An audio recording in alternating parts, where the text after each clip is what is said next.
মালিগাতি পশ্চিমপাড়া দারুস সালাম জামে মসজিদের উন্নয়নকল্পে অধ্যক্ষার মাহফিলের সম্মানিত সুযোগ্য অভিজ্ঞ সভাপতি সাহেব, হযরত উলামা একরাম, আমার সামনে বসা শ্রদ্ধেয় শ্রোতা মণ্ডলী, পর্দার অন্তরালে মা এবং বোনেরা, সকলের প্রতি আমার আন্তরিক সালাম। আসসালামু আলাইকুম ওয়া রাহমাতুল্লাহি ওয়া বারাকাতুহু।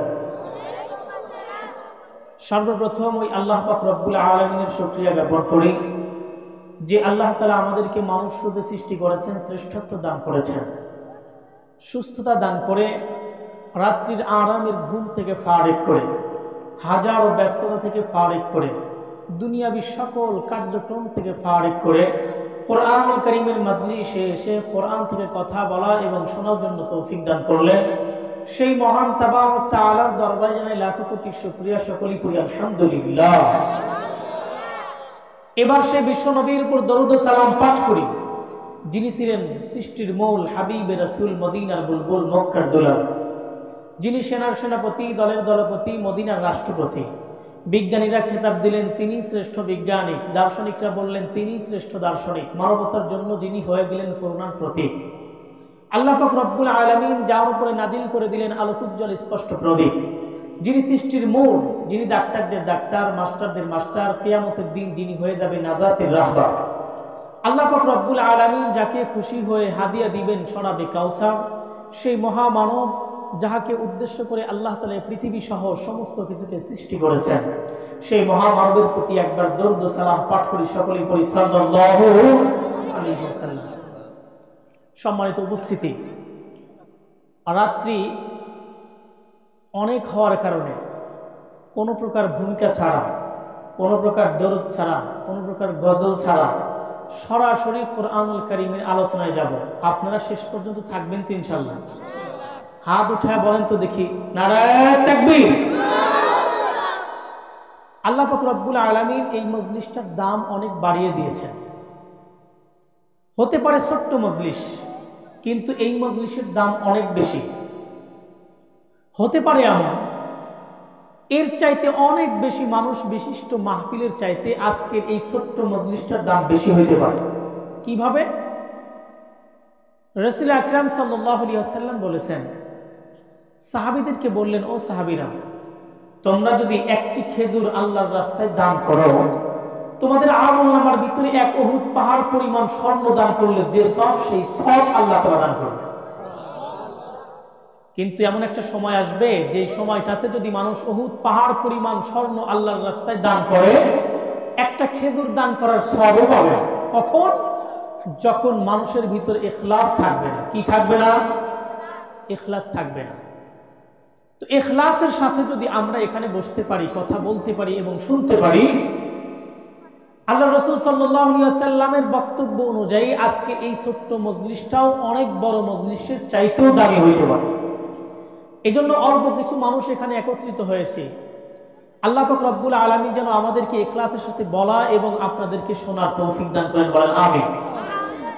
আমি আজকে আলোচনার শুরুতেই কোরআনুল কারীম থেকে সূরা হজ থেকে ৭৭ নম্বর আয়াতে কারিমা তেলাওয়াত করেছি এবং সূরা নিসা থেকে ৪০ নম্বর আয়াতে কারিমা তেলাওয়াত করেছি একটা উদ্দেশ্য নিয়ে। এই পৃথিবীতে যত মানুষ যা কিছু করে সব কিছুরই উদ্দেশ্য আছে না নাই? উদ্দেশ্য আছে। আজকের মাহফিলের তো একটা উদ্দেশ্য আছে, আছে না নাই?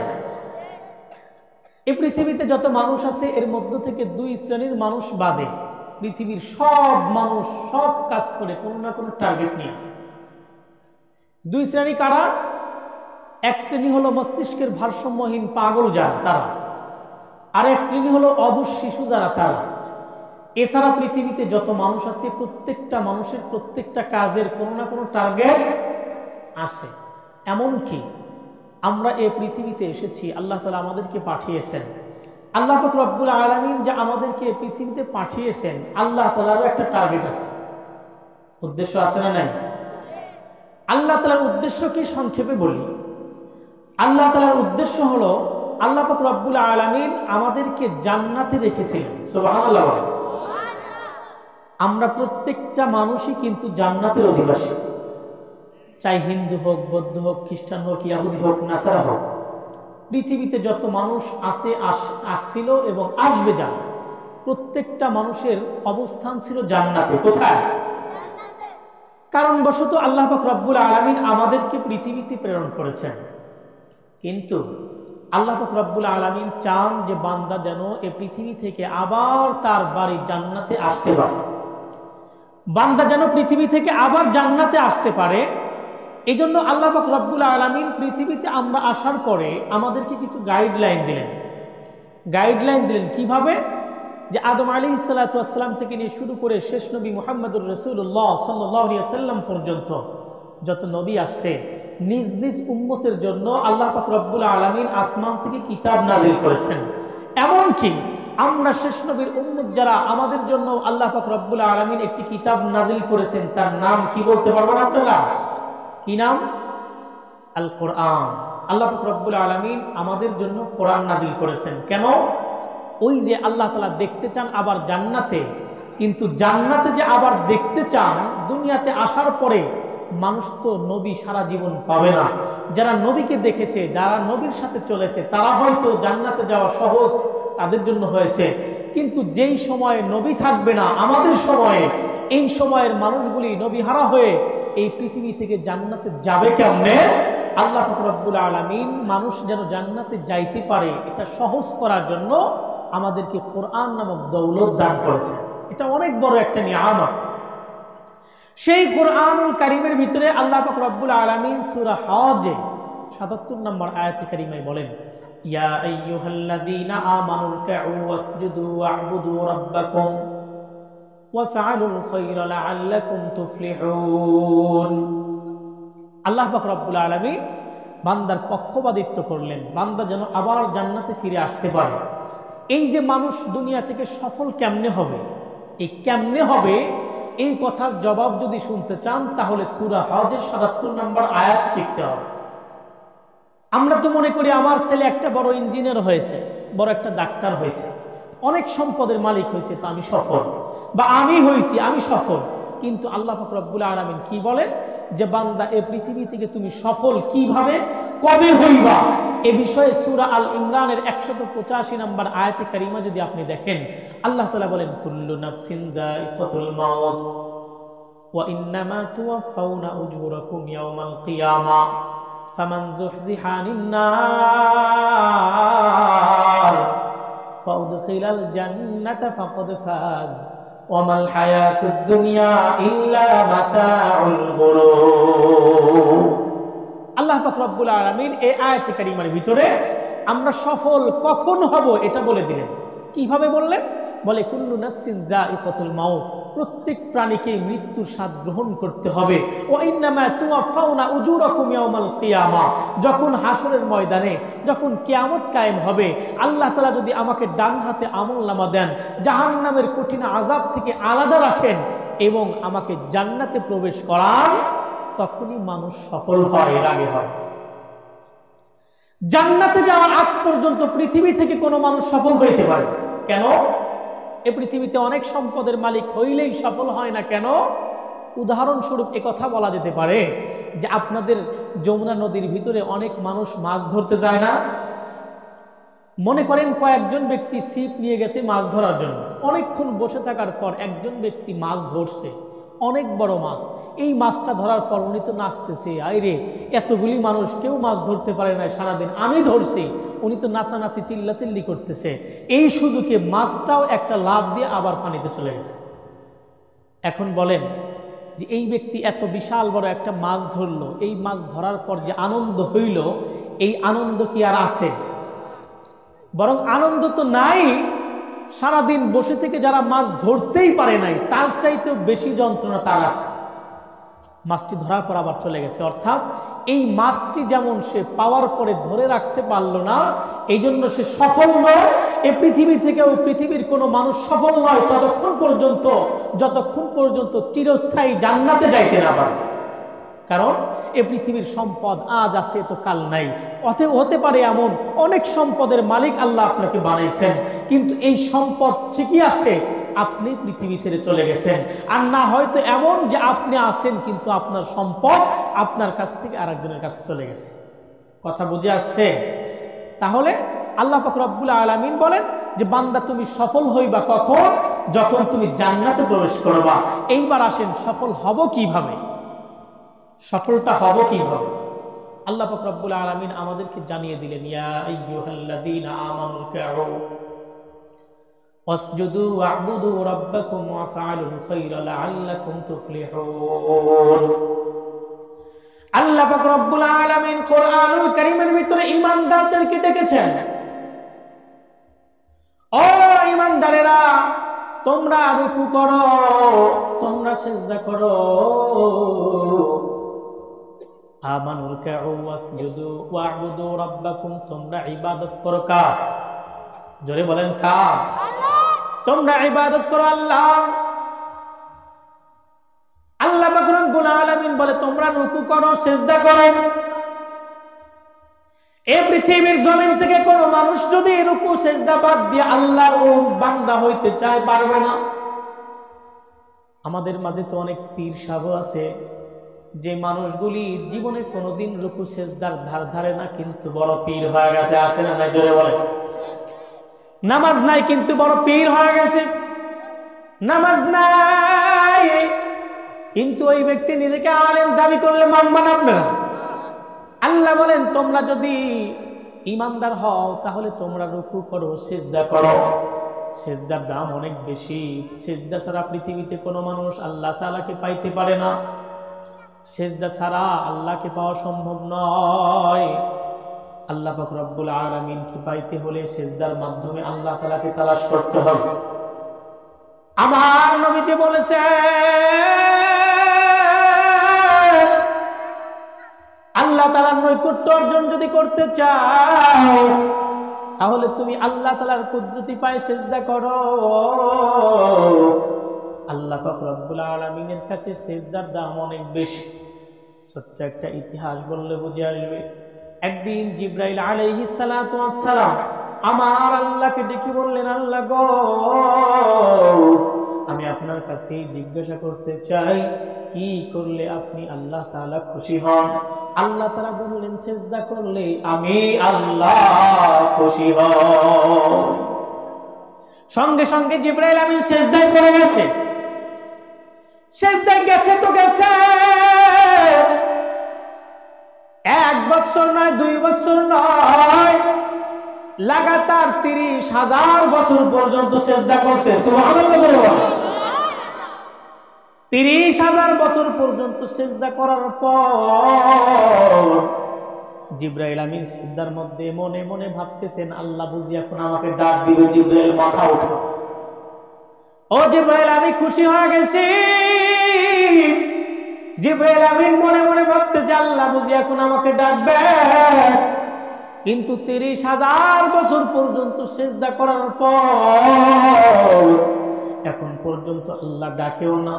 হঠাৎ করে জিবরাইল আমিন মাথাটা উঠাইয়া বলতেছে, আল্লাহ গো, 30,000 বছর পর্যন্ত সিজদা করলাম, কেন আপনি আমাকে ডাকেন না? আল্লাহ বললেন, জিবরাইল এইবার তুমি আমার আরশের দিকে তাকাও। জিবরাইল আমিন আরশের দিকে তাকাইয়া দেখায় সেইখানে লেখা আছে, লা ইলাহা ইল্লাল্লাহু মুহাম্মাদুর রাসূলুল্লাহ। জিবরাইল আমিন ডেকে বললেন, আল্লাহ গো, আমি আপনাকে জিজ্ঞেস করলাম রাজি হইছেন কিনা, আপনি এটা কেন দেখাইলেন? এখানে তো মুহাম্মাদুর রাসূলুল্লাহ লেখা আছে, আপনার নামের সাথে একজনের নাম আছে। আমার আল্লাহ ডেকে বললেন, জিবরাইল রে, তুমি তো বলতেছো 30,000 বছর পর্যন্ত সিজদা করলাম, আপনি রাজি হইছেন কিনা? তোমাকে আমি এটা দেখাইলাম এজন্য আমার নামের সঙ্গে যে নাম তুমি দেখতেছো মুহাম্মাদুর রাসূলুল্লাহ দেখতেছো, ওই মুহাম্মদ নামের মানুষ এমন দামি একজন মানুষ, এই মানুষকে লক্ষ্য করে পৃথিবীটাকে সুন্দর করে সাজাইছি আমি আল্লাহ। এই মানুষটি যখন পৃথিবীর জমিনে যাবে, এই মানুষটির উম্মত যারা হবে, ওই উম্মতেরা গুনাহগার হওয়ার পর ওই গুনাহগার উম্মতেরা যখন মসজিদে গিয়ে আমি আল্লাহর কুদরতি পায়ে সিজদা দেবে, ও জিবরাইল আমার গুনাহগার বান্দা সিজদার মধ্যে গিয়ে গুনাহগার বান্দা যখন সুবহান রাব্বিয়াল আ'লা বলবে, এই মুহূর্ত পরিমাণ সিজদার সময় তুমি জিবরাইলের ৩০,০০০ বছরের সিজদার চাইতেও অনেক দামি। আল্লাহ বুঝাই দিলেন সিজদার দাম অনেক বেশি। জিবরাইল আমিনের ৩০,০০০ বছরের চাইতেও আমাদের সামান্য সিজদার দাম অনেক বেশি। এই জন্যই তো আল্লাহ পাক রব্বুল আলামিন ডাক দিলেন, ইয়া আইয়ুহাল্লাযীনা আমানু রুকউ, ও ঈমানদারেরা তোমরা রুকু করো, উসজুদু তোমরা সিজদা করো। আল্লাহ পাক রব্বুল আলামিন কিন্তু এইখানে ইয়া আইয়ুহান নাস বলে নাই। আপনাদের কি ঘুম ধরতেছে? আল্লাহ তাআলা ডাক দিলেন ঈমানদারদেরকে। কাদেরকে? ঈমানদার কারা? ঈমানের দাম আছে না নাই জোরে বলেন। ঈমান ছাড়া পৃথিবীতে কোনো মানুষ যদি কোনো ভালো কাজ করে এর প্রতিদান কি কিয়ামতের দিন পাওয়া যায়?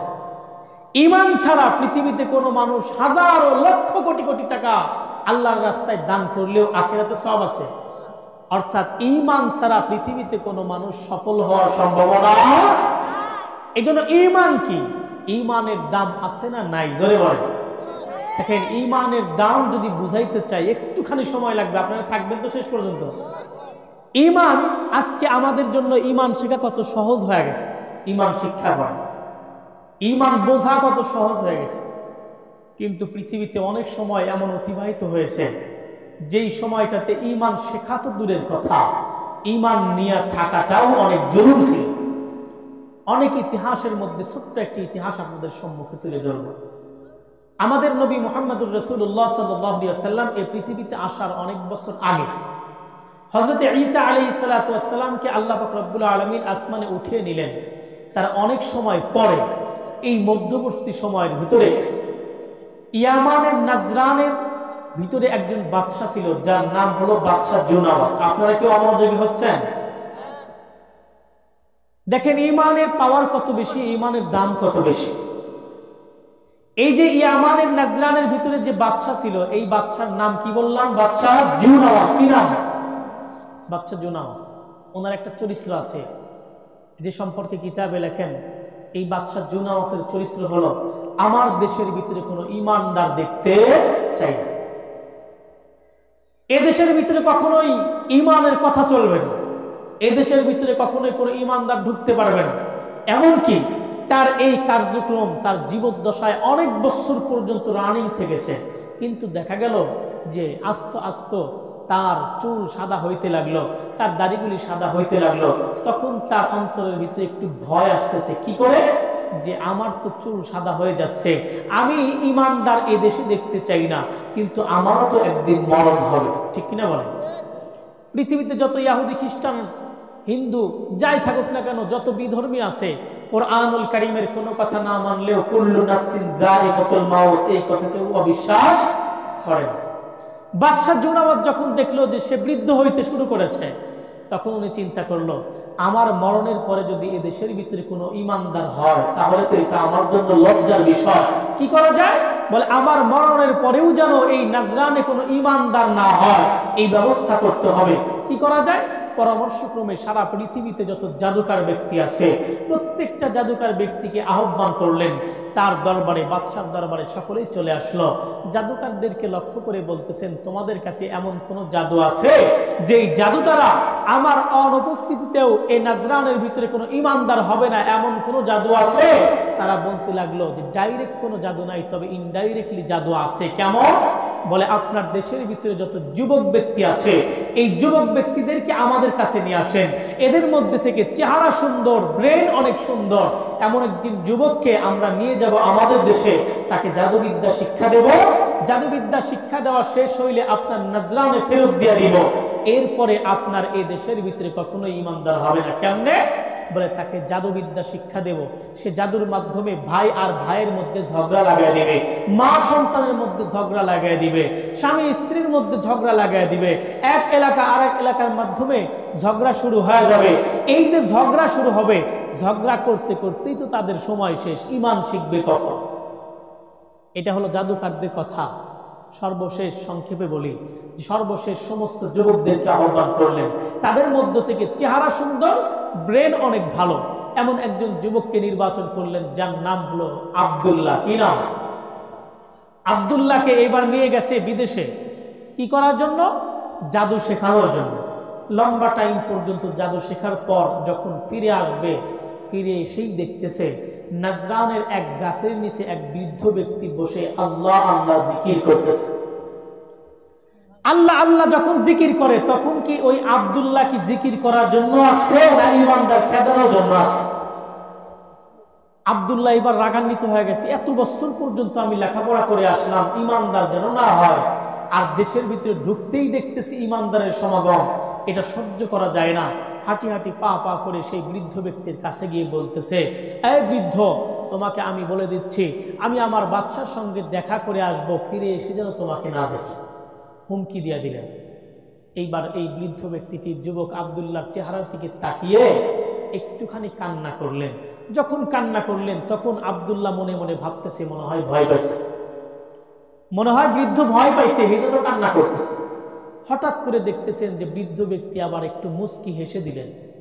এই যে কাঁদলেন এবং হাসলেন, এই দৃশ্য দেখার পরে আব্দুল্লাহর অন্তরের ভিতরে একটা খটকা লেগে গেল। আরে, এই বৃদ্ধ কাঁদলো ঠিক আছে, আমি তাকে হুমকি দিয়েছি, কিন্তু সে হাসলো কেন? এটা না জেনে আমি বাদশার দরবারে যাব। এক পর্যায়ে জিজ্ঞেস করলো, মুরব্বী, আপনি আমার চেহারার দিকে তাকিয়ে কান্না করলেন কেন?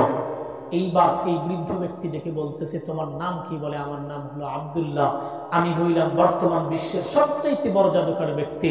তখন ওই ব্যক্তি ডেকে বলতেছে, বৃদ্ধ ব্যক্তি ডেকে বলতেছে, আব্দুল্লাহ, আমার আল্লাহ তোমাকে কত সুন্দর করে বানাইছে। যুবককে ডেকে বলতেছে, আব্দুল্লাহ, আমার আল্লাহ তোমাকে কত সুন্দর করে বানাইছেন, আমার আল্লাহ তোমার চেহারা সুন্দর করেছেন, তোমার ব্রেনটাকে সুন্দর করে বানাইছে। ও আব্দুল্লাহ, আমি তোমার চেহারার দিকে তাকাইয়া কান্না করলাম, কারণ হইল আমি ভাবতে লাগলাম তুমি তো জাদুবিদ্যা শিক্ষা করেছ, তুমি এই জাদুবিদ্যা শিক্ষা করে তো কবিরা গুনাহ করে ফেলেছ, শিরকের ভিতরে লিপ্ত হয়েছ, এখন যদি তুমি মারা যাও তোমার অবস্থান হবে জাহান্নামের ভিতরে। এ আব্দুল্লাহ, আমি তোমার চেহারার দিকে তাকাইয়া ভাবতে লাগলাম এত সুন্দর চেহারার অধিকারী যুবক, এত সুন্দর চেহারার অধিকারী যুবক কেমনে জাহান্নামের আগুনে জ্বলতে থাকবে। এই আব্দুল্লাহ, তোমার চেহারার দিকে তাকাইয়া ভাবতে লাগলাম কবরের ভিতরে যখন তোমাকে রাখা হবে, ওই কবরের ভিতরে যখন আগুন দাও দাও করে জ্বলে উঠবে, চিৎকার করে কান্না করতে থাকবে, বাঁচাও বাঁচাও,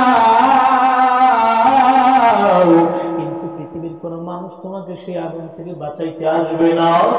যুবক, তোমার ওই জাহান্নামের ভিতরে জ্বলার অবস্থার কথা চিন্তা করে আমি তোমার চেহারার দিকে তাকাইয়া কান্না করেছি। যুবক আব্দুল্লাহ এবার ডেকে বলতেছে, মুরব্বী, আপনি তো কান্না করলেন জাহান্নামের কথা ভাবিয়া, কিন্তু জাহান্নামটা আবার কি জিনিস? জাহান্নাম তো আমি বুঝি না। এখন পর্যন্ত যুবক আব্দুল্লাহ জাহান্নাম চিনে না, জাহান্নামের কথা এখন পর্যন্ত শোনে না, কারণ হইল ইমানদার এখন পর্যন্ত হইতে পারে নাই।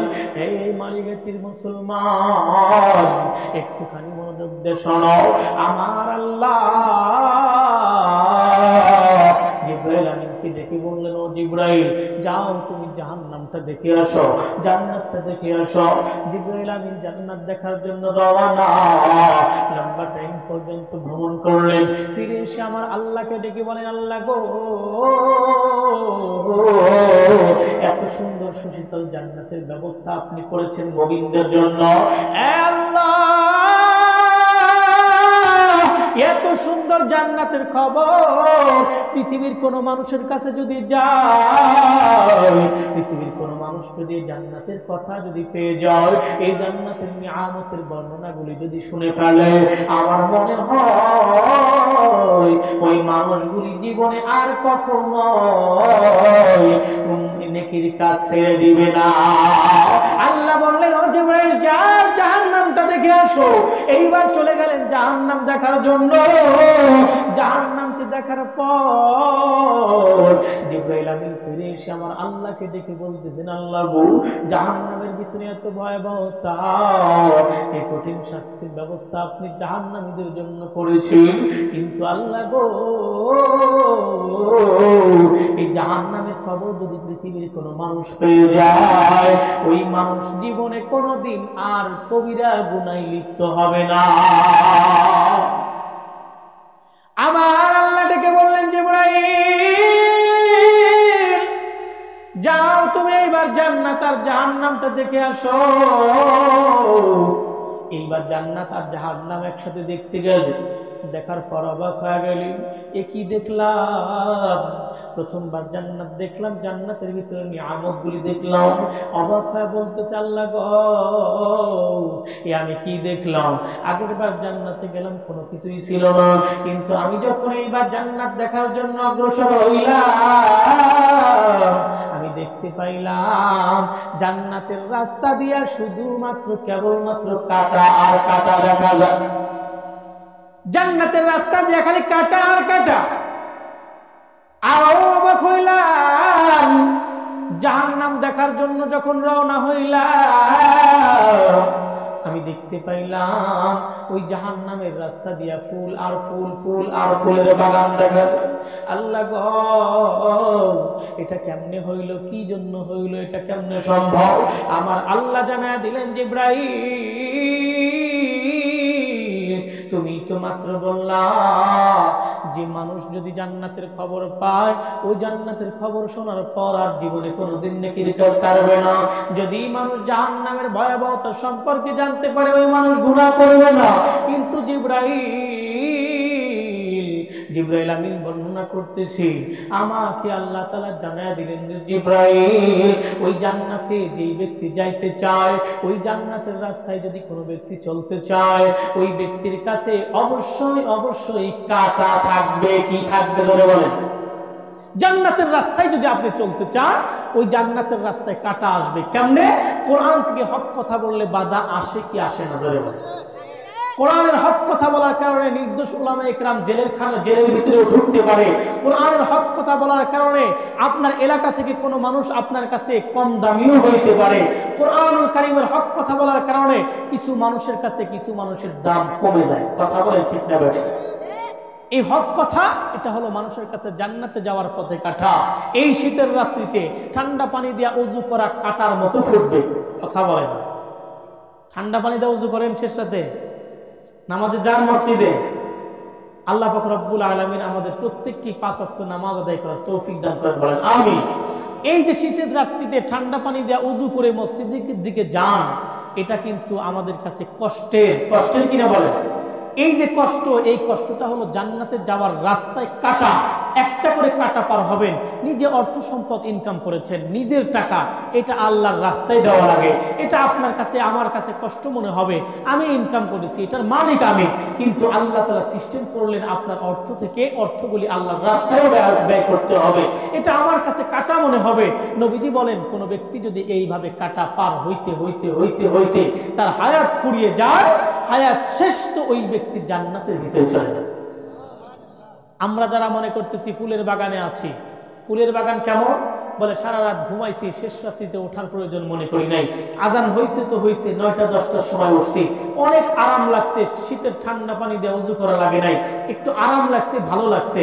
এই ভালো লাগাটা আমার কাছে ফুলের বাগান। এমনি করে ফুলের বাগান পার হইতে হইতে হইতে হইতে যখন হায়াত ফুরিয়ে যাবে, ঠিকানা কথা। আজকে তো আমরা হারাম কাজ করতে করতে করতে করতে হারাম কাজ করতে আর খারাপ লাগে না, ভালো কাজ করতেও ভালো লাগে না।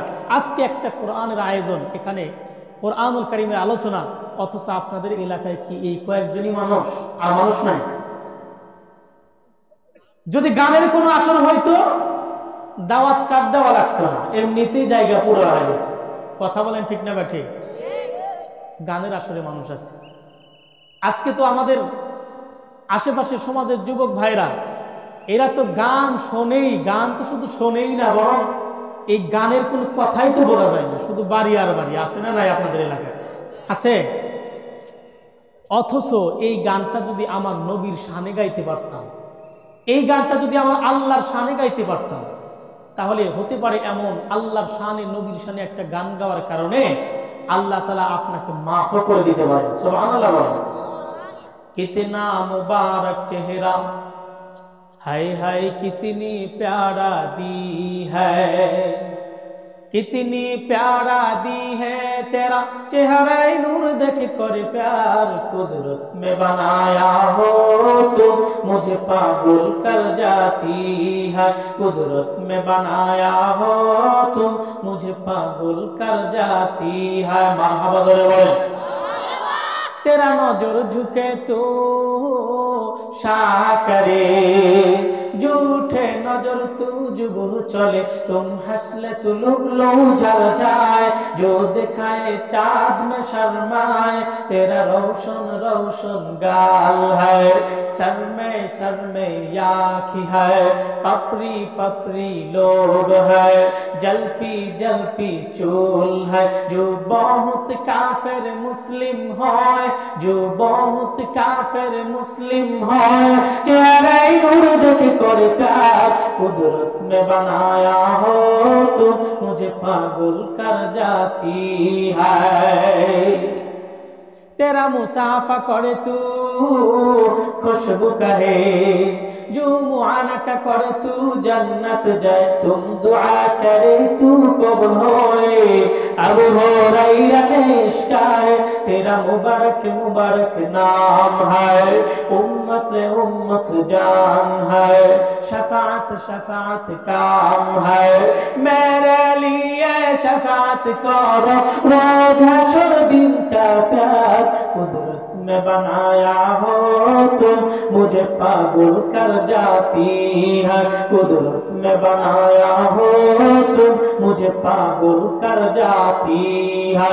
मरहबा ज़रूर।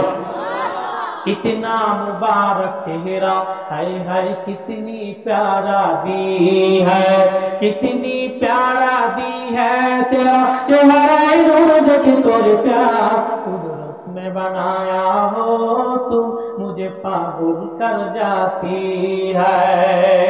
গানটা যদি আমার নবীর শানে হয়, কত সুন্দর চেহারা ছিল, কত মানুষ ইহুদি খ্রিস্টান কাফের, এই কাফেররা আমার নবীকে হত্যা করার জন্য আসছে, নবীকে পাথর মারার জন্য আসছে।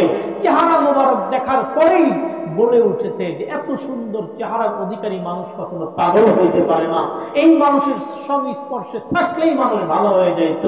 এমন একজন নবীর শানে যদি গান বলতে পারি, আল্লাহ তাআলা হতে পারে এমন যে এই গানের উসিলা করেও মাফ করতে পারে। আমরা যেন দুনিয়াবি এই সমস্ত গান বাজনা থেকে আল্লাহ তাআলা আমাদের প্রত্যেককে হেফাজত করে, বলেন আমিন। জাহান্নাম বড় কঠিন জিনিস। এই জাহান্নাম দেখার পর জিবরাইল আমিনকে একদিন আমার নবীজি বলেছেন, ও জিবরাইল তুমি তো আমার কাছে ওহী নিয়ে আসো। কি ওহী? ফাআম্মাল্লাযীনা আমানু ওয়া আমিলুস সালিহাত আন্না লাহুম জান্নাত তাজরি মিন তাহতিহাল আনহার। তুমি তো আমার কাছে ওহী নিয়ে আসো, অনেক আনন্দের ওহী, অনেক খুশি হই আমি, এই খুশি হওয়ার এই ওহীগুলি নিয়ে আসো, অথচ তোমার মুখের ভিতরে আমি হাসি দেখি না, হাসো না কেন? জিবরাইল আমিন বলে, ও নবীজি আমিও তো হাসতাম, ওই যে জাহান্নামটা দেখছি, ওই জাহান্নাম দেখার পরে আমার মুখ থেকে হাসি চিরতরে বন্ধ হয়ে গেছে। ওই জাহান্নামের এত ভয়াবহতা আমি দেখেছি, ওইটা দেখার পর আমার মুখ দিয়ে আর হাসি বের হয় না। ওই বৃদ্ধ ব্যক্তি দেখে বলতেছে, আব্দুল্লাহ আমি তোমার চেহারার দিকে তাকাইয়া যখন আমি চিন্তা করি এত সুন্দর চেহারার অধিকারী যুবক কিভাবে জাহান্নামের আগুনের ভিতর জ্বলবে, এই চিন্তা করে আমি তোমার চেহারার দিকে তাকিয়ে একটুখানি কান্না করেছি। মনে আছে আপনাদের? আব্দুল্লাহ এবার ডেকে বলতেছে, কান্না করেন ঠিক আছে বুঝলাম, কিন্তু হাসলেন কেন? এইবার বৃদ্ধ ব্যক্তি ডেকে বলতেছে, আব্দুল্লাহ আমার আল্লাহ রহমান, আমার আল্লাহ রহিম। পৃথিবীর কোন মানুষ যদি গুনাহ করতে করতে করতে করতে করতে করতে পাহাড় পরিমাণ করে ফেলে, পৃথিবীর কোন মানুষ যদি গুনাহ করতে করতে আমলনামা একদম ভরপুর করে ফেলে, জিন্দেগিতে একটাও ভালো কাজ করে নাই, শুধুমাত্র কবিরা গুনাহ আর গুনাহ করেছে। বন্ধু আমার আল্লাহ রহমান, আমার আল্লাহ রহিম, আমার আল্লাহ গফফার, আমার আল্লাহ সত্তার। বৃদ্ধ ব্যক্তি ডেকে বলতেছে, যুবক রে, আমার আল্লাহর কাছে যদি একটাবার তওবা করো, আমার আল্লাহর কাছে যদি একটাবার ঈমান আনো, আমার আল্লাহ তোমার জিন্দেগিতে যত গুনাহ তুমি অর্জন করেছ, এই সমস্ত গুনাহ আমার আল্লাহ মাফ করে দিবে। এই মাফের কথা চিন্তা করে আমি একটু মুস্কি হেসে দিয়েছি। আল্লাহ তাআলা তো কুরআনুল কারীমের সূরা নিসার 40 নম্বর আয়াতে কারিমার ভিতরে বলেন, ইন্নাল্লাহা লা ইয়াযলিমু মিসকালা যাররা ওয়া ইন তাকু হাসানাতান ইউদাইফহা ওয়া ইউতি মিন লাদুনহু আজরান আযীমা। আল্লাহ তাআলা বলতেছে, নিশ্চয় আমি বান্দার প্রতি জুলুম করি না, বরং বান্দা যদি একটি আমল করে আমি সেটাকে দ্বিগুণে বৃদ্ধি করে নেকি দিয়ে দিই। সুবহানাল্লাহ। আবার অন্যত্র বলেছেন, মান জাআ বিল হাসানাতু ফালাহু আশরু আমসালিহা। আল্লাহ পাক রব্বুল আলামিন আমাদেরকে বলতেছেন, নেকি করবা একটা, আল্লাহ তাআলা সেটাকে বৃদ্ধি করবে 10 গুণে। কয় গুণে? 10 গুণে বৃদ্ধি করবে। এমন আল্লাহ তো বান্দার প্রতি জুলুম করে না, বান্দা নিজেই তার প্রতি জুলুম করতে থাকে। এজন্য আল্লাহ পাক রব্বুল আলামিন আমাদেরকে জান্নাতে দেখতে চান বলে কুরআনুল কারীমের মাধ্যমে আল্লাহ পাক রব্বুল আলামিন আমাদের কাছে ইলম পৌঁছায় দিলেন, নবী পাঠাইলেন, কিতাব পাঠাইলেন, জিবরাইল আমিনের মাধ্যমে আল্লাহ তাআলা স্বয়ং তার কথাগুলি তার নবীর কাছে প্রেরণ করলেন। নবীজি কিয়ামত পর্যন্ত আনিত উম্মতগুলির কাছে সেই ইলম পৌঁছানোর ব্যবস্থাও করে দিলেন। আল্লাহ পাক রব্বুল আলামিন তো রহমান।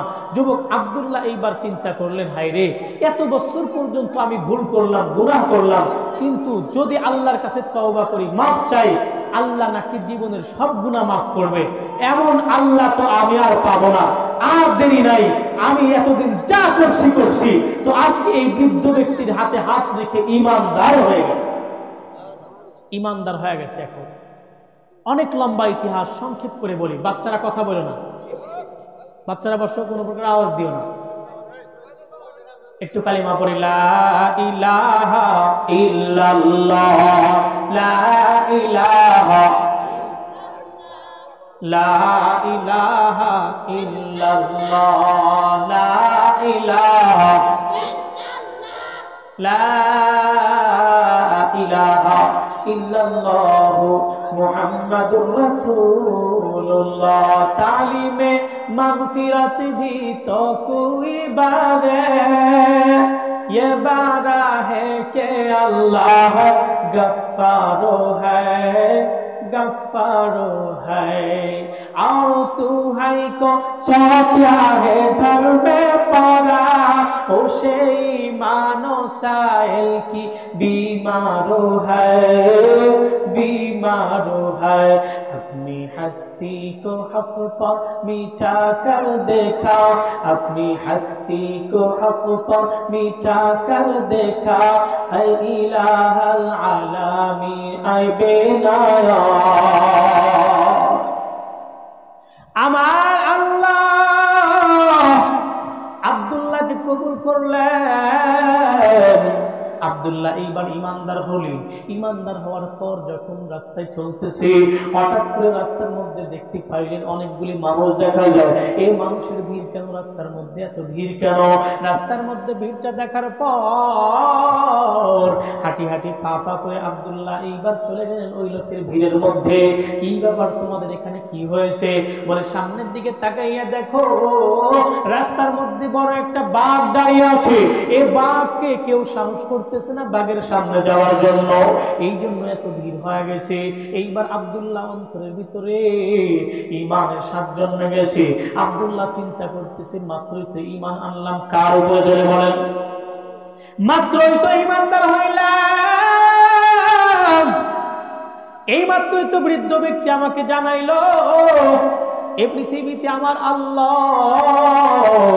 সমস্ত মাখলুককে রিজিক দান করেন, সমস্ত মাখলুককে খাওয়ান, সমস্ত মাখলুককে আমার আল্লাহ পালেন, কিন্তু আমার আল্লাহ আমাকে সেরা মাখলুক হিসাবে বানাইছেন, মানুষদেরকে বানাইছেন সেরা মাখলুক হিসাবে, বাকি সব মাখলুককে আমার আল্লাহ মানুষের খেদমতের জন্য বানাইছেন।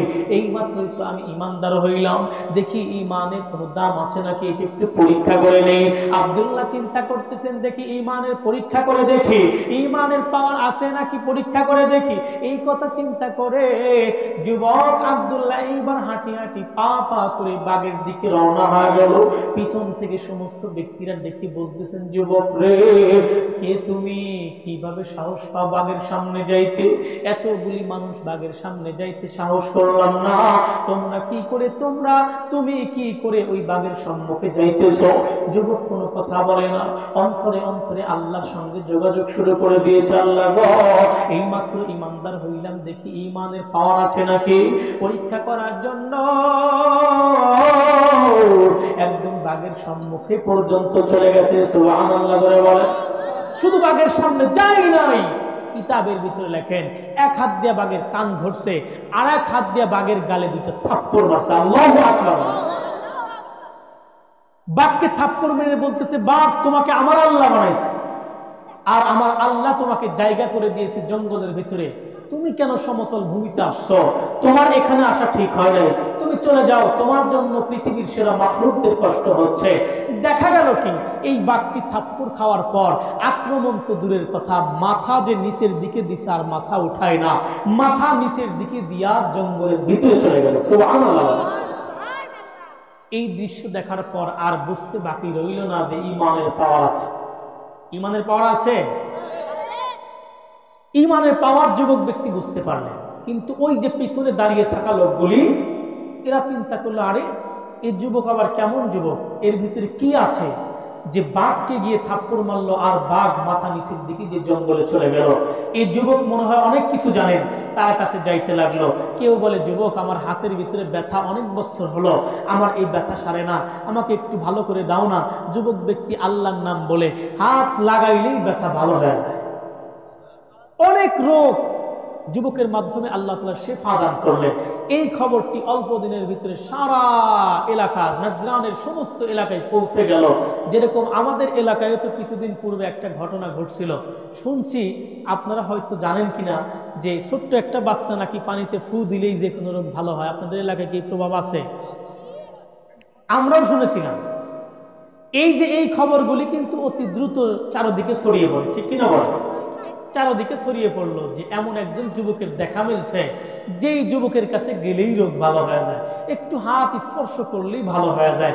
এমনকি কোনো ব্যক্তি যদি জন্ম থেকে অন্ধ হয়, এই ব্যক্তির চোখের মধ্যে হাত বুলিয়ে দিলেই চোখও ভালো হয়ে যায়। এই খবর পৌঁছাইতে পৌঁছাইতে ওই যে বাদশা জুনাওয়াজ, যেই বাদশা তাকে লেখাপড়া করাইলো, জাদুবিদ্যা শিখাইলো, ইমানদার যেন না হয়, ওই বাদশার দরবারে একজন অর্থমন্ত্রী ছিল। ওই ব্যক্তিটা আবার দৃষ্টিশক্তি হারিয়ে ফেলেছে। এই অর্থমন্ত্রী চিন্তা করলো, দেখি ওই যুবক নাকি এমন যুবক আছে যেই ব্যক্তিটি হাত লাগালেই ভালো হয়ে যায়, দেখি তার কাছে যাই। অর্থমন্ত্রী বাদশার দরবার থেকে চলে গেছেন যুবক আব্দুল্লাহর কাছে। আব্দুল্লাহ এইবার চিন্তা করতেছেন যে মানুষকে এইভাবে হাত বুলাইলেই যেহেতু আমার আল্লাহ ভালো করে দিচ্ছে, এই সুযোগে আমি তাদেরকে মুসলমান বানাই। চিন্তা করলেন যে ইমানদার বানায় দেয়, ইমান আনলেই ভালো হয়ে যাবে তুমি। বাদশার দরবার থেকে যখন অর্থমন্ত্রী গেছে, যুবক আব্দুল্লাহ এইবার চিন্তা করলেন তাকে আগে ইমানদার বানাবো। বললেন যে আপনার চোখ ভালো হবে, শর্ত হলো আপনাকে এক আল্লাহর প্রতি ইমান আনতে হবে। আমানতু বিল্লাহ, আল্লাহর উপর ইমান আনতে হবে। বলে, হ্যাঁ আনলাম। ইমান আনছে, হাত বুলাইছে, তো চোখ ভালো হয়ে গেছে। এই অর্থমন্ত্রী চলে গেছে আবার বাদশার দরবারে। বাদশা তো দেখে অবাক, যে অর্থমন্ত্রীকে এক জায়গা থেকে আরেক জায়গায় নিয়ে যাওয়ার জন্য আরেকজন মানুষ লাগে, ওই মন্ত্রী এবার কাগজ নিয়ে কলম দিয়ে লিখতেছে। এটা দেখে বাচ্চা তো অবাক হয়ে গেছে, আরে এটা কেমনে সম্ভব? বলল, হিস্টোরি যখন শুনলো তখন এই অর্থমন্ত্রী বলে উঠলো, আমাদের দেশে একটা যুবক আসছে, এই যুবকটি যা বলে তাই হয়, এই যুবকটি যে রোগের শেফা, যে ভালো হয়ে যায়, কিন্তু শর্ত হলো ওই ব্যক্তিটা ভালো হবে যে ব্যক্তিটি এক আল্লাহর উপর ঈমান আনবে। এই কথা শোনার পর বাদশা জুনাওয়াজ রাগ করবে না ভালোবাসবে? রাগ করবে না? যে ইমানদার যেন না হয়, এই জন্য লক্ষ লক্ষ কোটি কোটি টাকা ব্যয় করে বিদেশে পাঠাইছে একজন যুবক ব্যক্তিকে, আব্দুল্লাহকে। এখন পর্যন্ত বাদশা জুনাওয়াজ জানে না যে এই যুবককে আমি বিদেশে পাঠাইলাম ইমানদার যেন না হয়, ওই যুবকটাই এখন বর্তমান ইমানদার। এখন পর্যন্ত কিন্তু জানে না। উনি তখন বললেন, যাও ওই যুবকটাকে ধরে নিয়ে আসো। যুবককে যখন ধরে আনছে অবাক হয়ে গেছে, আরে এই আব্দুল্লাহকেই তো আমি পাঠাইলাম বিদেশে জাদু শিক্ষা করার জন্য, ও আবার ইমানদার হইল কেমনে? আরে তুমি ইমানদার কেমনে হইলা? বলে আমি ইমান শিখেছি ওই গাছতলার বৃদ্ধ ব্যক্তির কাছে। তাকে ধরে নিয়ে আস, অনেক লম্বা ইতিহাস। তাকে ধরে আনা হলো, তাকে বলা হলো তুমি যদি এখন ঈমান ত্যাগ না করো তোমাকে কঠিন শাস্তি দিয়ে মৃত্যু দেওয়া হবে। বলে যে আমাকে মৃত্যু একবার কেন, আল্লাহ তাআলা যদি আমাকে হাজারো জীবন দান করে, হাজারো জীবন দিতে আমি প্রস্তুত আছি, কিন্তু এই দিন থেকে কখনো আল্লাহ তাআলাকে ভুলে যেতে পারবো না। আল্লাহ তাআলাকে ভুলতে পারবে না, স্পষ্ট বলে দিলেন। তাকে বিভিন্ন ভয় দেখাইলেন, বিভিন্ন প্রকার শাস্তি দিলেন, এরপরেও সে মরতে রাজি, কিন্তু ঈমান ছাড়তে রাজি। এক পর্যায়ে তাকে বিভিন্ন কষ্ট দিয়ে তাকে হত্যা করা হলো, শহীদ করে দেওয়া হলো। আব্দুল্লাহকে এইবার ফ্রাউনে নিয়ে আসছেন, নিয়ে এসে বলতেছে, আব্দুল্লাহ তোমার পেছনে লক্ষ লক্ষ কোটি কোটি টাকা আমি ব্যয় করেছি, তুমি এই দেশের ভিতরে ইমানদার যেন না হয় এই কাজ করবে। তুমি ইমান আনছো, তোমার ওস্তাদকে তো আমি মেরে ফেলেছি, তুমি যদি এখন ইমান ত্যাগ না করো তোমাকেও হত্যা করা হবে। আব্দুল্লাহ এইবার ডেকে বলতেছেন, বাদশাহ আমিও তো ওই ওস্তাদের ছাত্র, যেই ওস্তাদ ইমানের জন্য মৃত্যুবরণ করতে প্রস্তুত, আমি ছাত্রও, আমাকে যদি কেটে টুকরো টুকরো করে দেওয়া হয়, আমার লাশটিকে যদি কুকুর শিয়ালকে খাওয়ানো হয়, এরপরেও আমি আব্দুল্লাহ কখনো ঈমান ত্যাগ করতে পারবো। ঈমান ত্যাগ করবে না। বাদশা জুনামাজ ভাবলো, একে যদি ঘরের ভিতরে বিভিন্ন কষ্ট দিয়েও হত্যা করি, এর হাতে যারা মুসলমান হয়েছে এরা তো দেখবেও না, এরা তো বুঝবেও না, কিন্তু একে কিভাবে হত্যা করব? বলে একে এমন ভাবে হত্যা করব যারা ঈমান আনছে এরা যেন এটা দেখার পরে ঈমান আর ভিতরে না রাখে, ঈমান ত্যাগ করে। এই জন্য কি করলো? বলে 30 জন সেনাবাহিনী তাকে নিয়ে যাও। 30 জন সেনাবাহিনীকে দায়িত্ব দিলেন, নিয়ে যাইবা একদম পাহাড়ের উঁচাই নিয়ে যাইবা, ওই পাহাড়ের একদম চূড়ায় নিয়ে গিয়ে তার আব্দুল্লাহর হাত পা বেঁধে ফেলবা, হাত পা বাঁধার পরে তাকে ওই উঁচা থেকে ফেলে দিবা। আস্তে আস্তে পড়তে পড়তে হাত পা চুরমার হয়ে যাবে। এই মৃত্যুর দৃশ্যটা পাবলিক যখন দেখবে, ওই পাবলিক আর ঈমান রাখবে। দুর্বল ঈমানদার যারা, আমাদের দেশেও তো অনেক ঈমানদার ব্যক্তি আছে, যেই ব্যক্তিগুলি শুধুমাত্র জীবনের ভয়েও না, নিজের দাড়িটা কেটে একদম সাদা বানাইছে, আছে না? নাই? অল্প ঈমানের অধিকারী যারা, এই সমস্ত ব্যক্তিরা এই শাস্তি দেখার পরে ঈমান আর রাখবেন।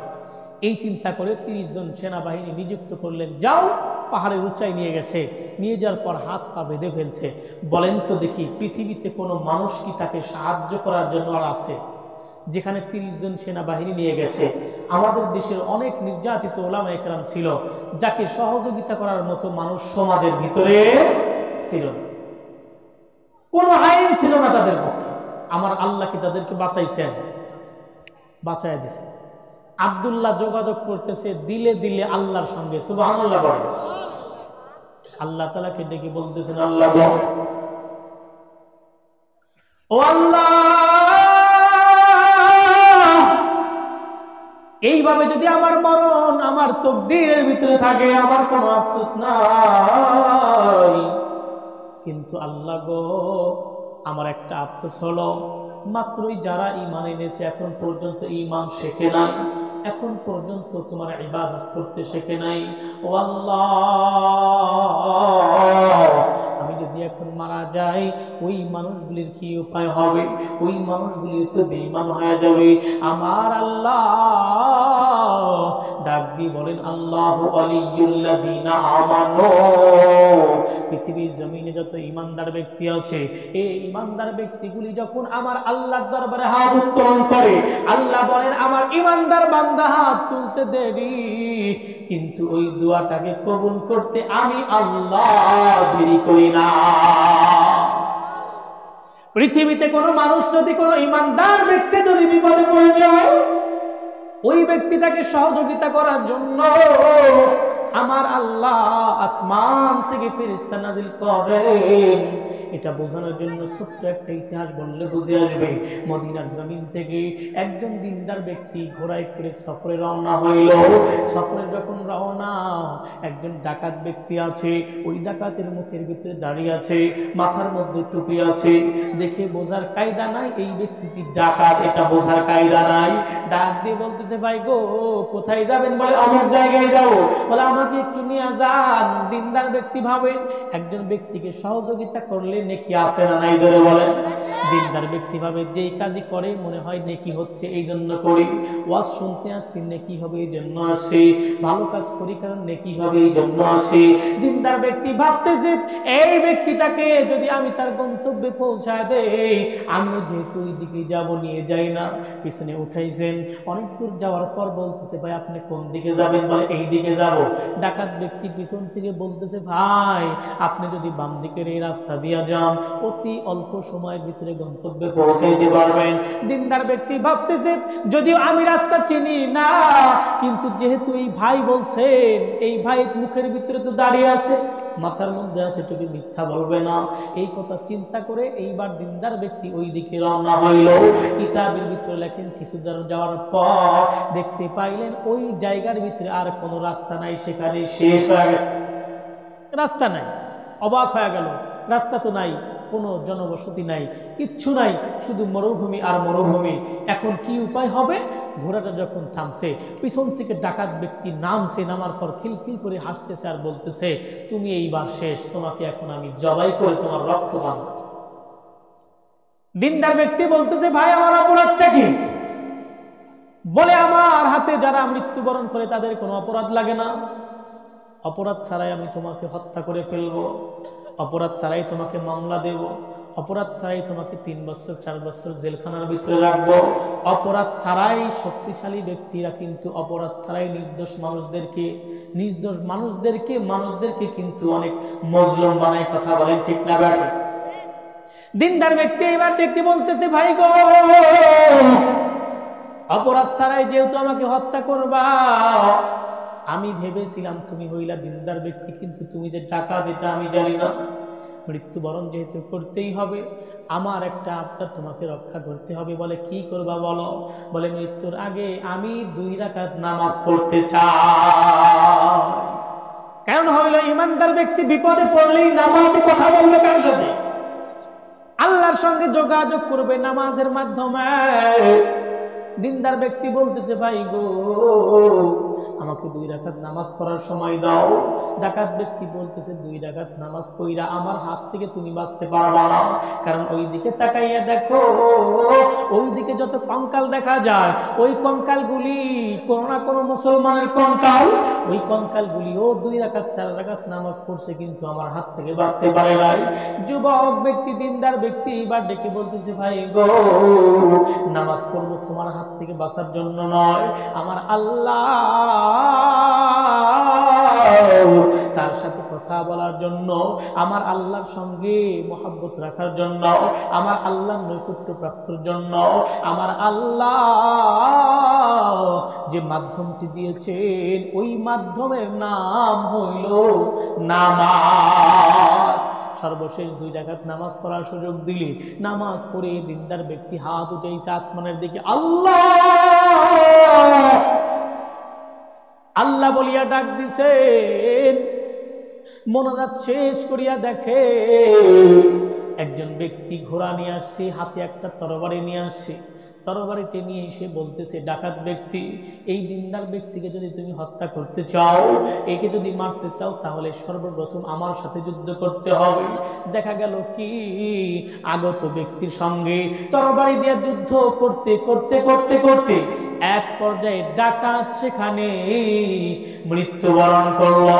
আগত ব্যক্তিটি চলে যাইতেছে, নিন্দার ব্যক্তি পিছন থেকে হাত টেনে ধরছে, ডাক দিয়ে বলতেছে ভাই গো এই মরুভূমির মধ্যে কোনো জনবসতি নাই, আমি তো চিৎকারও করি নাই, আমি তো কাউকে ডাকিও নাই, আপনি কোথা থেকে আসলেন, আপনি কিভাবে আসলেন, আপনি কে, আপনার পরিচয় বলেন, আপনার বাড়ি কোথায়?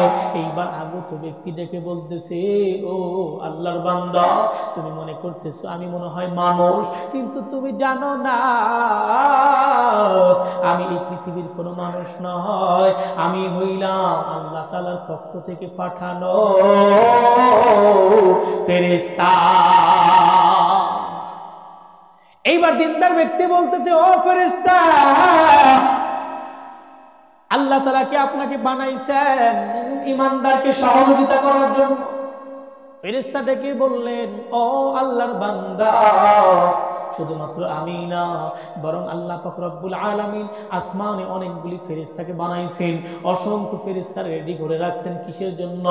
বলে ঈমানদার ব্যক্তি পৃথিবীতে যদি কোনো প্রকার আক্রান্ত হয়, যদিও আমরা দেরি অনুভব করি, আমরা তো দোয়া করার পর অপেক্ষায় থাকি, কবুল হয় না কেন?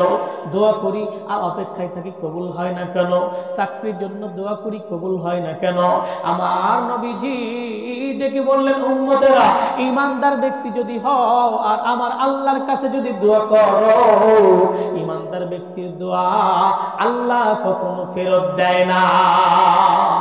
ঈমানদার ব্যক্তির দোয়া ফেরত যায় না। তবে হ্যাঁ, আমরা দোয়া করি কিন্তু সাথে সাথে ফলাফল পাই না কেন? নবীজি বলেন, প্রত্যেক ঈমানদার ব্যক্তির দোয়াই কবুল হয়, কিন্তু দোয়া কবুলের ভাব হলো 3 প্রকার। কয় প্রকার? দোয়া 3 ভাবে কবুল হয়। একটা হলো যখন দোয়া করছেন সঙ্গে সঙ্গে আল্লাহ তাআলা ওই জিনিসটা দান করছেন। আরেকটা হলো সেই জিনিস দান করে নাই, কিন্তু আল্লাহ পাক রব্বুল আলামিন তার পরিবর্তে এমন একটা জিনিস দান করেন যেই জিনিসের মধ্যে আপনার চাওয়া জিনিসটাও রয়ে গেছে। উদাহরণ দিলে বুঝবেন। আমাদের অনেক ফকির আছে, অনেক ফকির যারা একটু বোকা টাইপের। এই ফকিরগুলি মনে করেন আপনার কাছে আসছে, 10টা টাকা দেন। 10 টাকা না দিয়ে আপনি চিন্তা করলেন যে 10 টাকা দিয়ে তার কতটুকু উপকার হবে, আমি তাকে এমন একটা কাজ করে দেই তাতে আর জীবনে তার কষ্ট করতে হবে না। একটা কাগজ নিছেন, নিয়া একটা দোকানের নাম লিখছেন আর কিছু পণ্যের নাম লিখছেন, এই কাগজটা ফকিরের হাতে তুলে দিয়েছেন যে এই যে নেন, এই কাগজটা নিয়ে অমুক দোকানে যাবেন, আর আপনার কিচ্ছু করতে হবে না। ওই ব্যক্তিটি চিন্তা করেছে তার যেন আর জীবনে কখনো কষ্ট না করতে হয়, ভিক্ষা না করতে হয়। কিন্তু এই ফকির ব্যক্তি বলতেছে, এই কাগজ দিয়ে আমি কি করব? কাগজ তো আমার দরকার নেই, আমার দরকার আপনি আমাকে কাগজ দরকার নেই, আমাকে 10 টাকা দেন, 10 টাকা বলি আমি খুশি।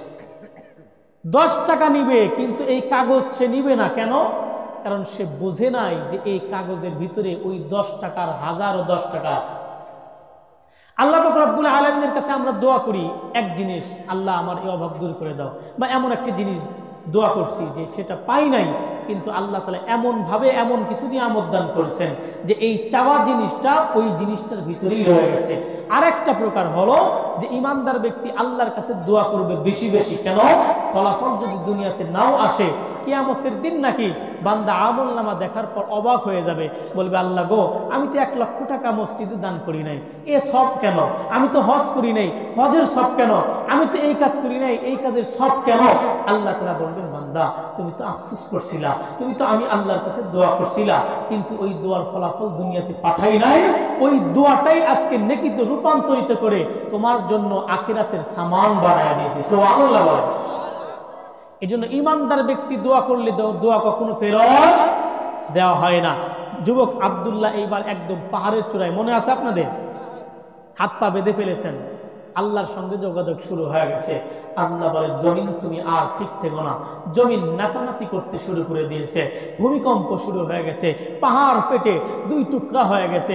30 জন সেনাবাহিনী সেই পাহাড়ের ফাটার ভিতরে ঢুকে গেছে, পাহাড় আবার জোড়া লেগে গেছে, আব্দুল্লাহর রশি আপনা আপনিই খুলে গেছে। আব্দুল্লাহ এইবার হাঁটি হাঁটি পা পা করে সুস্থ সবল অবস্থায় সেই বাদশাহ জুনাওয়াসের দরবার চলে গেছে। বাদশাহ জুনাওয়াস এইবার তাকে দেখার পর রাগ বাড়ছে না কমছে? অনেক বেশি। কেন? তাকে হত্যা করার জন্য 30 জন সেনাবাহিনী নিযুক্ত করলাম, আর সে তো হত্যা হইলই না, আমার সেনাবাহিনীর কথা। যুবক আব্দুল্লাহ ডেকে বলতেছে, বাদশাহ, আপনি তো নাজরানের বাদশাহ, তাও এমন বাদশাহ যেই বাদশার শরীরের ভিতরে যদি একটা মাছি ধরে, এই মাছিটাকে ঠেকানোর মতো ক্ষমতা বাদশার নাই। এই বাদশাহ, তুমি তো এমন বাদশাহ, তোমার শরীরের অঙ্গ প্রত্যঙ্গগুলি তোমার নিয়ন্ত্রণাধীন নয়।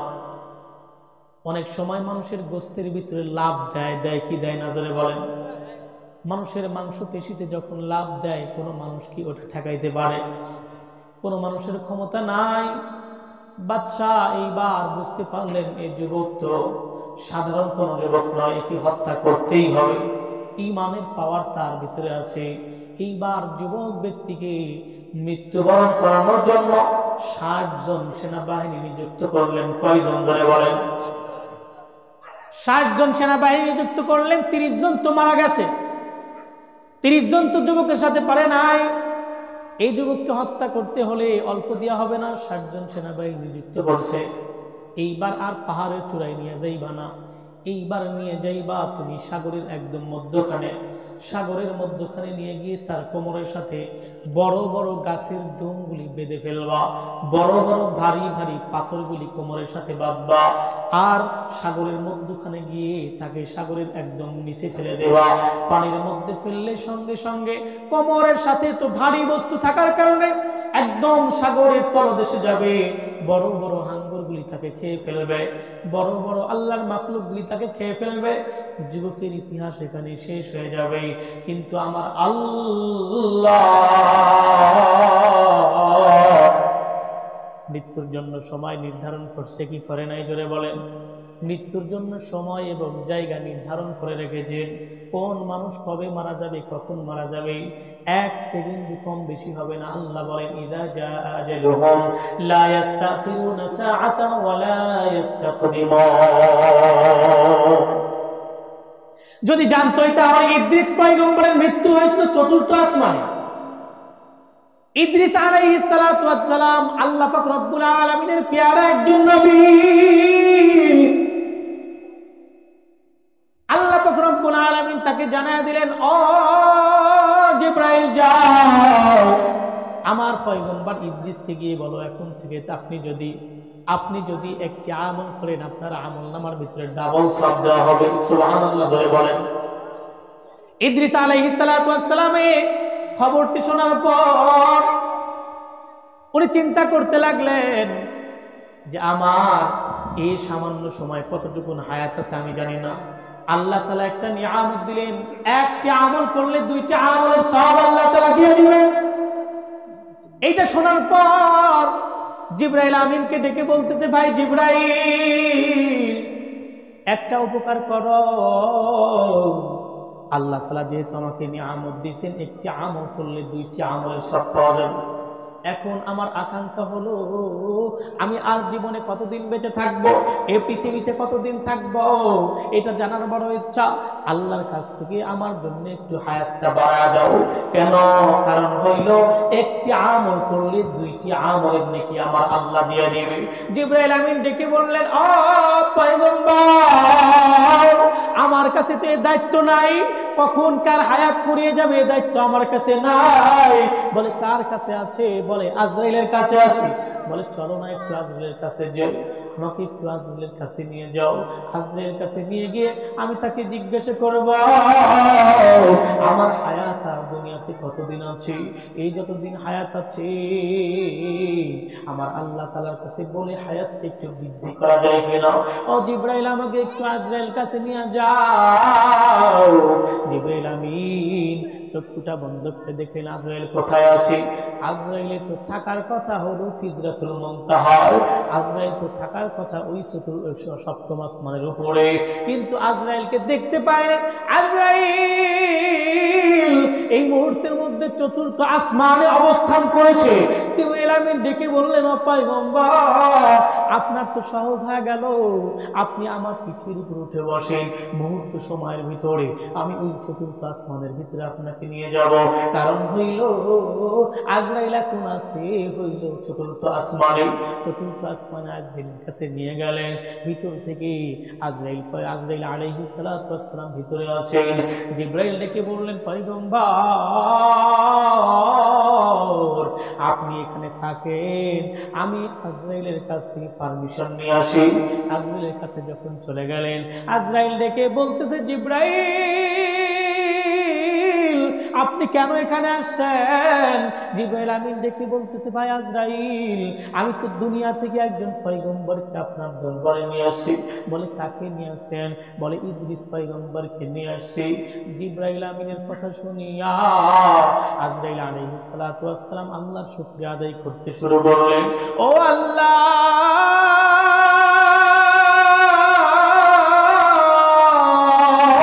আপনি বড় মেহেরবান, যখন শুকরিয়া আদায় করতেছে, জিবরাইল আমিন ডেকে বলতেছেন, ভাই আজরাইল আপনি কেন শুকরিয়া আদায় করেন? বলে আমি বড় চিন্তিত ছিলাম, কারণ হইল দুনিয়াতে কোনো মানুষ যদি মৃত্যুবরণ করে, ওই মানুষটির ওই মৃত্যুবরণ করার জায়গা, সময়, সবকিছু ডিটেলস আমার হাতে চলে আসে। ওই সিদরাতুল মুনতাহার যে পাতাগুলি আছে, ওই যে পাতার ভিতরে সব মানুষের সমস্ত ডিটেলস গুলি লেখা আছে। ওই লেখাটা পড়ে আমি দেখি কে কখন কোথায় মৃত্যুবরণ করবে। আমার সামনে আমার কাছে যখন নোটিশ চলে আসলো, আমি দেখতে পাইলাম দুনিয়া থেকে একজন পয়গম্বর মৃত্যুবরণ করবে, তার নাম হলো ইদ্রিস পয়গম্বর। আমি তখন দেখতে পাইলাম ওই ব্যক্তি যে দুনিয়াতে মরবে না, ওই ব্যক্তিটির মরণ হবে চতুর্থ আসমানে। আমি তো বুঝতে পারলাম না মানুষ আছে দুনিয়াতে, কিন্তু চতুর্থ আসমানে কেমনে মৃত্যুবরণ করবে। আমি বড় টেনশনে ছিলাম। আমি চতুর্থ আসমানে আসলাম, আমি পেরেশান হয়ে গেলাম যে মুহূর্ত পরিমাণ সময় আর বাকি আছে, হয়তো বা 2-1 মিনিট সময় আছে। এখন পর্যন্ত আমি তো চতুর্থ আসমানে আসলাম, কিন্তু এখন পর্যন্ত যার জানটা বাহির করব, ওই ব্যক্তিটা তো এখন পর্যন্ত দুনিয়ায় রয়ে গেছে। আজ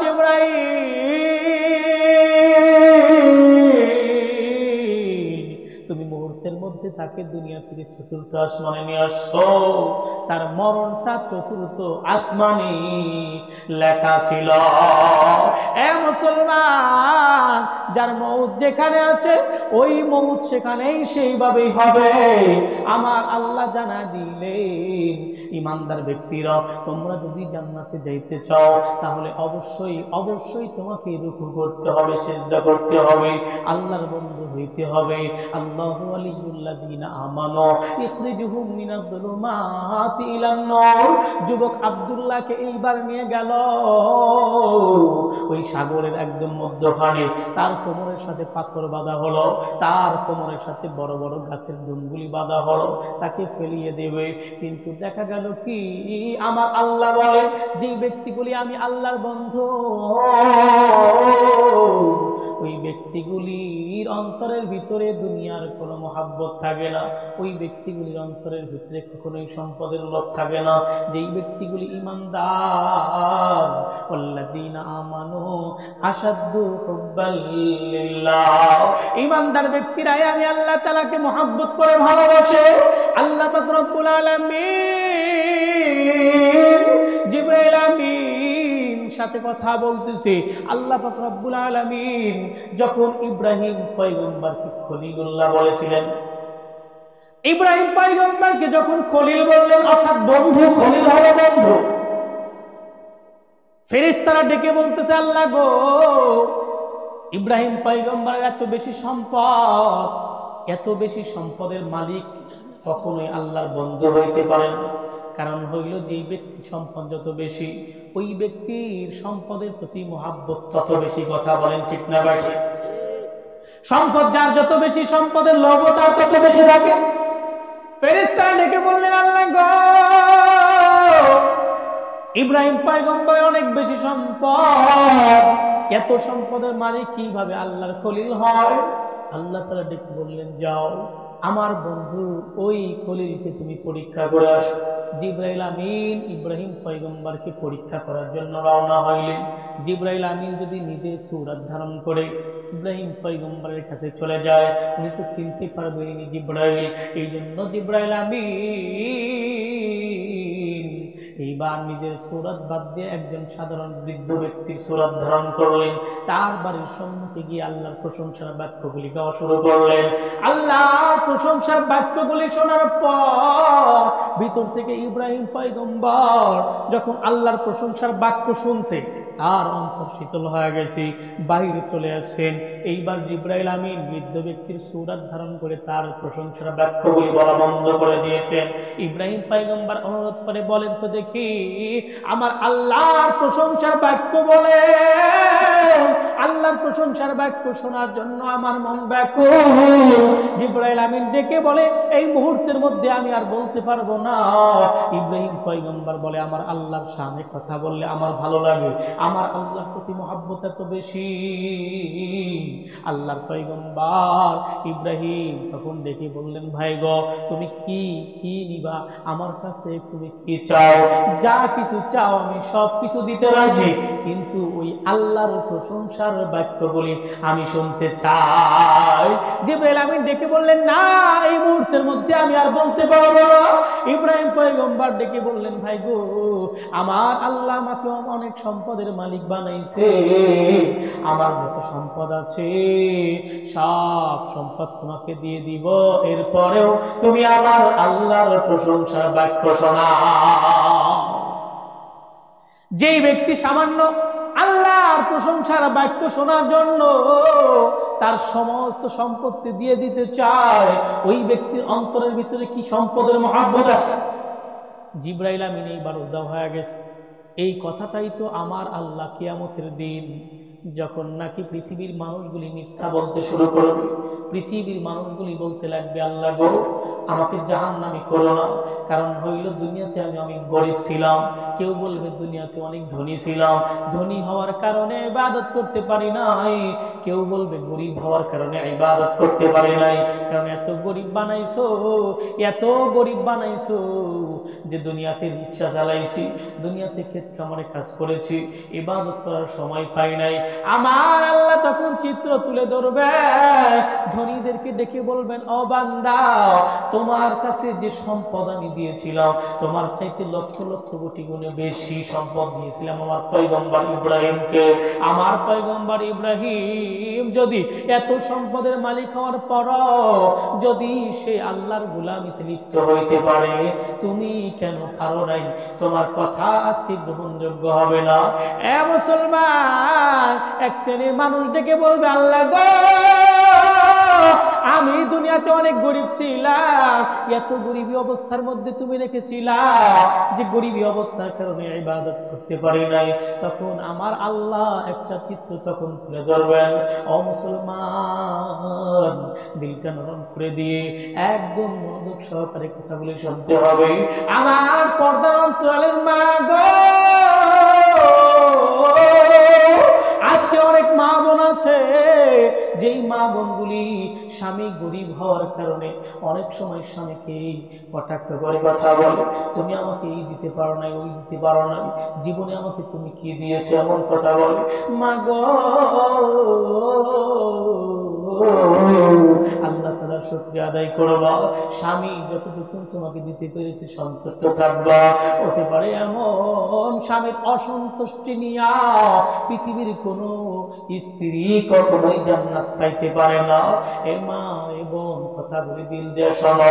আমার নবী যাকে না বানাইলে দুনিয়া বানাইতো না, যাকে আমার আল্লাহ পৃথিবীতে পাঠাবেন বলে এই পৃথিবীটাকে সুন্দর করে সাজাইছে, এমন একজন নবী,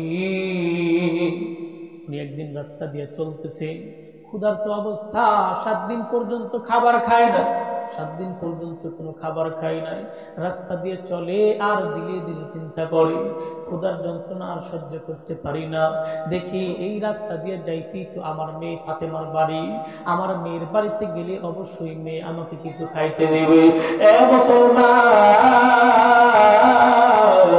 কোন বাবা যদি মেয়ের বাড়িতে যায়, মেয়ে কিন্তু সর্বোচ্চ চেষ্টা করে বাবাকে ভালো খাওয়াইতে, ঠিক কিনা যারা বলেন? আমার নবী চিন্তা করলেন, দেখি আমার মেয়ে ফাতেমার বাড়ি যাই, মেয়ের বাড়িতে গেলে অবশ্যই কোনো না কোনো খাবার খাওয়াবে।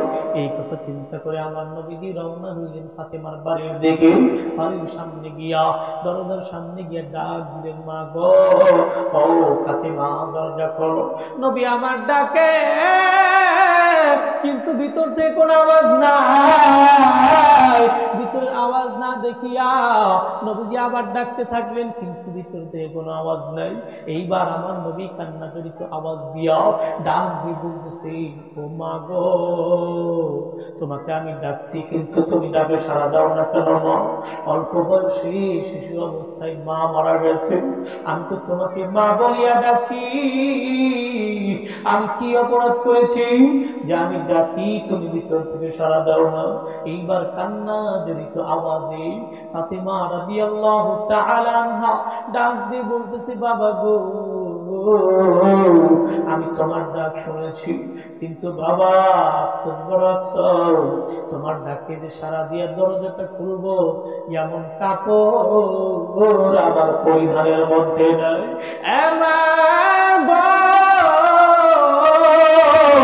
আজকে তোমার আলমারির ভিতরে অনেকগুলি কাপড় থাকার পরও তুমি ছলনা করো যে বাচ্চা প্রসাব করে দিয়েছে, এখন নামাজ পড়তে পারবো না। এ মা, একটা বার চিন্তা করে দেখো, আমার নবীকে না বানাইলে পৃথিবী হইতো না। এমন নবীর পরিবারকে আমার আল্লাহ কত গরিবী অবস্থা দিয়েছে। ফাতেমা ডেকে বলতেছে, বাবা গো, আমি তো তোমার ডাকে সাড়া দিয়া দরজাটা খুলবে এমন কাপড় আমার দেহের ভিতরে নাই। নবী আমার কাঁধ থেকে তার চাদরখানা দরজার ফাঁকা দিয়ে দিল। আর দেখে বললেন, মা গো, এই চাদরখানা পরিধান করিয়া দরজাটা এইবার খুলে দাও। দরজাটা খুলে দেওয়া হলো। এইবার ফাতেমার চেহারার দিকে তাকাইয়া আমার নবীজি চিৎকার করে কান্না করতে শুরু করলেন। আর দেখে বলে, মা গো, তোমার চেহারাটা এরকম শুকিয়ে গেছে কেন? মা, তোমার চোখগুলি যেন গর্তের মধ্যে ঢুকে গেছে, এত শুকায় গেছে কেন? মা, তোমার চেহারা এত শুকায় গেছে কেন? ফাতেমা কাঁদে আর ডেকে বলে, বাবা গো, 3 দিন পর্যন্ত আমার বাড়িতে কোন প্রকার খাবার নাই। মুসলমান, আমার আল্লাহর কাছে শুকরিয়া আদায় করো। কি না জানি গরিব তোমাকে আমার আল্লাহ বানাইছেন। আমার আল্লাহ কিয়ামত পর্যন্ত যত নবীর উম্মত আসবে, এমন কঠিন অভাব পৃথিবীর কোন মানুষকে আমার আল্লাহ দিবে না। আমার নবীজি ফাতেমার চেহারার দিকে তাকাইয়া কান্না করতে শুরু করলেন। ফাতেমা দেখি বলতেছেন, বাবা গো, 3 দিন পর্যন্ত না খেয়ে থেকে আমার কোনো আফসোস নাই, কোনো কষ্ট নাই। বাবা, আমার ক্ষুধার যন্ত্রণা নিয়ে আমি থাকতে পারি, কোনো সমস্যা নাই, কিন্তু বাবা গো, আজকে কি হয়েছে জানো নি? আজকে কি হয়েছে? বলে, কি হয়েছে? বলে, হাসান আর হুসাইন ফাতেমার 2টা পা জড়ায় ধরে কান্না করতে শুরু করেছে। হাসান ডেকে বলে, মা গো, আমরা 2টা সন্তান তোমার, আমরা কি অপরাধ করেছি? আমাদের কি অপরাধ? আমরা 2টা ভাই তো আজকে ঝগড়াও করি নাই, 3 দিন পর্যন্ত কেন খাবার দাও না? এই ক্ষুধার যন্ত্রণা সহ্য করতে পারি না। ফাতেমা ডেকে বলে, বাবা গো, সন্তানরা যখন 2টি পা ধরা ধরে কান্না করতে শুরু করলো, আমি মা হয়ে তখন কিভাবে সহ্য করি? এক পর্যায়ে আমি কি করব বাবা?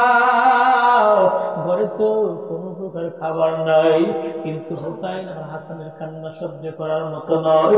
আমি তখন কি করলাম? তাদেরকে বললাম, বাবারা তোমরা ঘুমাও, তোমরা ঘুমায় যাও, আমি তোমাদের জন্য রান্না চড়া দেব। হুসাইন দেখি বলে, ভাই গো, যতক্ষণ পর্যন্ত রান্না চড়াবে না ততক্ষণ পর্যন্ত আমরা কিন্তু ঘুমাবো না। বাবা, আল্লাহর কসম করে বলি, রান্না করার মতো কোনো খাবার আমার ঘরের ভিতরে নাই। বাবা গো, আমি তখন কি করব?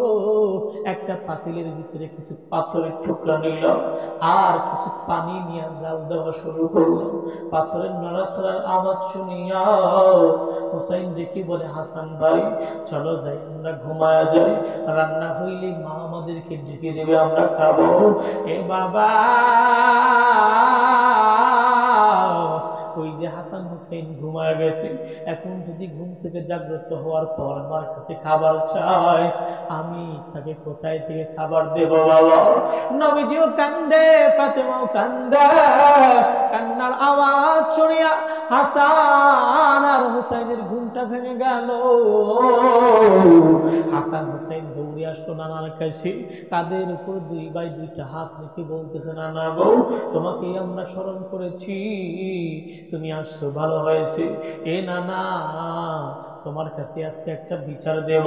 বলে, কি বিচার দেবা? তোমরা দুই ভাই কি আবার মারামারি করছো নাকি, ঝগড়া করেছো নাকি? বলে, না, আজকে ঝগড়ার বিচার নয়, একটা বিচার করতে হবে। বলে, কি বিচার? বলে, আগে তোমাকে ওয়াদা করতে হবে তুমি ইনসাফ ভিত্তিক বিচার করবা নাকি। বলে, আমাকে আমার আল্লাহ ইনসাফ ভিত্তিক বিচার করার জন্য এই পৃথিবীতে প্রেরণ করেছেন। এ নাতিরা, এ হাসান, এ হুসাইন, বলো তো দেখি কি বিচার করতে হবে? হোসাইন দেখে বলে, না না গো, আজকে সাধারণ কেউ বিচার নয়, যেই ব্যক্তিটি আসামি ওই ব্যক্তিটি তোমার মেয়ে ফাতেমা। এই না না, তোমার মেয়ের বিচার কিন্তু আজকে ইনসাফ মতো করতে হবে। নবী আমার কান্দে আর দেখি বলেন, কেন, কি হয়েছে বলো তো দেখি? হোসাইন দেখে বলেন, না না গো, আমরা দুইটা ছোট্টতার সন্তান, আজকে 3 দিন পার হয়ে যায়, কিন্তু তোমার মেয়ে আমাদেরকে খাবার দেয় না, কেন বিচার করতে হবে।